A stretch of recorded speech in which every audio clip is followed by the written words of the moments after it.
countries are quietly moving away from the US dollar. China and Russia are trading in their own currencies. Gulf countries are exploring alternatives, and even global oil deals are shifting. So the big question is this the beginning of the end for the US dollar's dominance or just noise? Let's decode the truth. Welcome back to Global Finance Decode, the channel where we simplify the world's most complex financial stories and show how they affect your money, your future, and your financial power. Today's topic is one of the most debated discussions in the world. De-dollarization, the global move away from the US dollar. Is the USD actually losing power? Or is the world overreacting? Let's break it down. 1.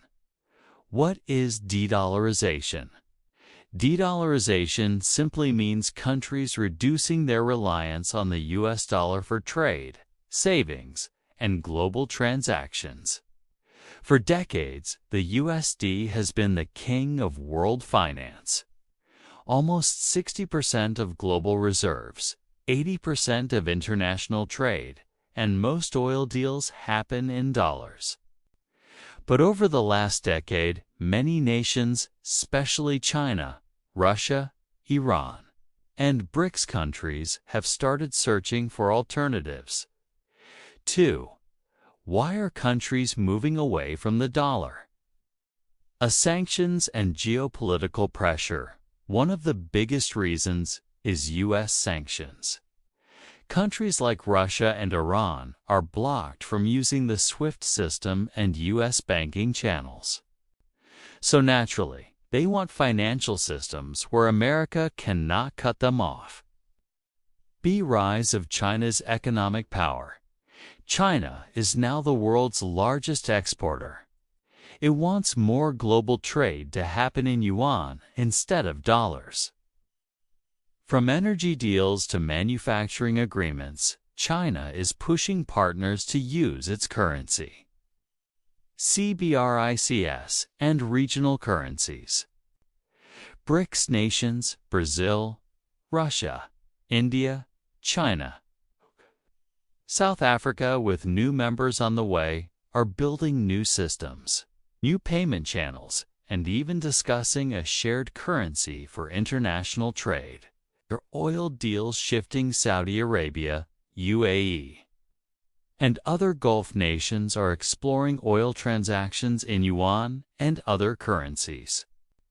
If major oil exporters start selling energy outside the USD, it could reshape global finance. 3. Does this mean the USD is collapsing? Not so fast. There's a difference between decline and collapse. Reasons the USD still remains strong. 1. Trust and stability. Investors around the world still trust U.S. institutions more than alternatives. 2. Deep financial markets.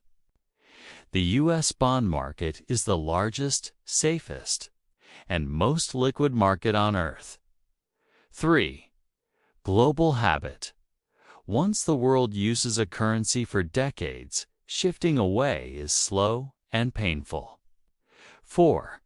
Military and political power. The U.S. global presence reinforces the dollar's dominance. So while de-dollarization is real, it does not mean the dollar is dying tomorrow.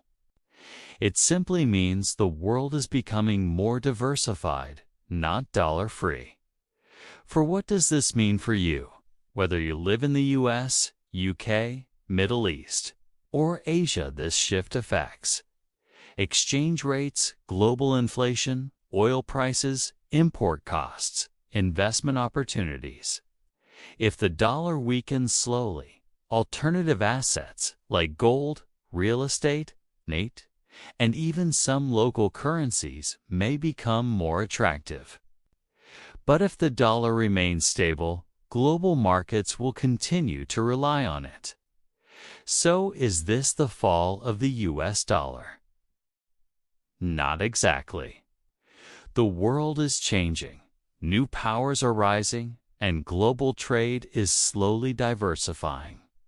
But the dollar is still strong, and its throne is not empty yet. The real story is not the death of the dollar. It's the rise of a multipolar financial world. Thanks for watching Global Finance Decode.